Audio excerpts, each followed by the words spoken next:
Thank you, Mr. Chairman. During the past year, Iranian oil production reached a 5-year high. In fact, the International Energy Agency estimates that Iran produced roughly 445,000 barrels of oil a day more in 2023 than it did in 2022.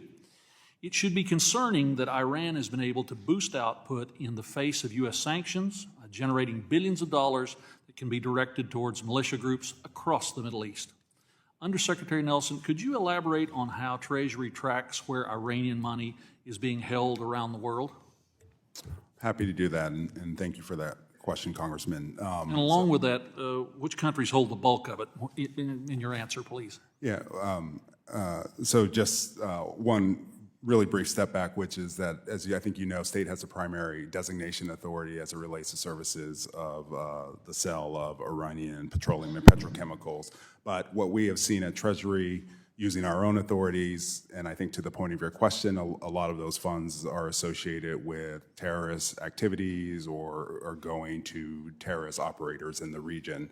So the thing that we have focused on is identifying those pieces of the international financial system that Iran relies on in order to facilitate the transfer of those funds.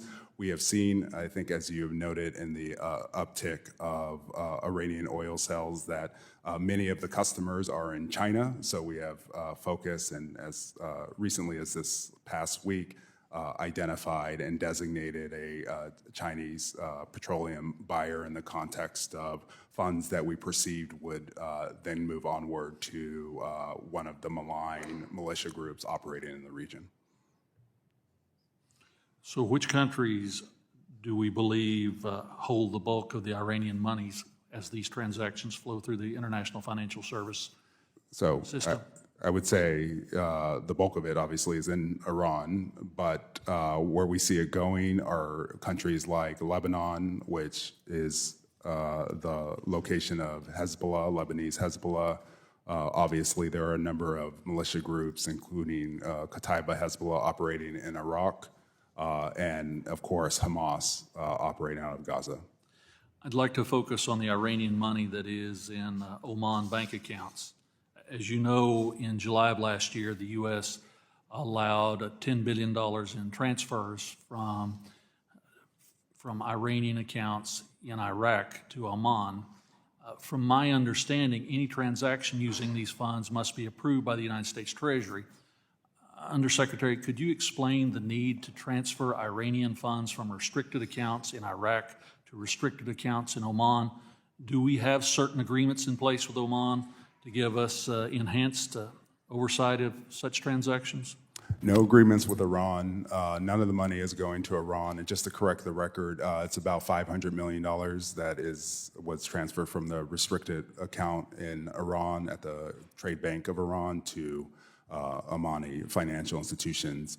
I defer, of course, to the State Department on the policy justifications for the transfer, but as an overall matter, it was designed in the reflection that Iran has used the buildup of these funds within Iraq to apply political pressure on Iraq, and respecting that underlined the desire to move the money into Oman, the $500 million. And there have been, as of this date, only 2 transactions out of that account, both of which we have reviewed.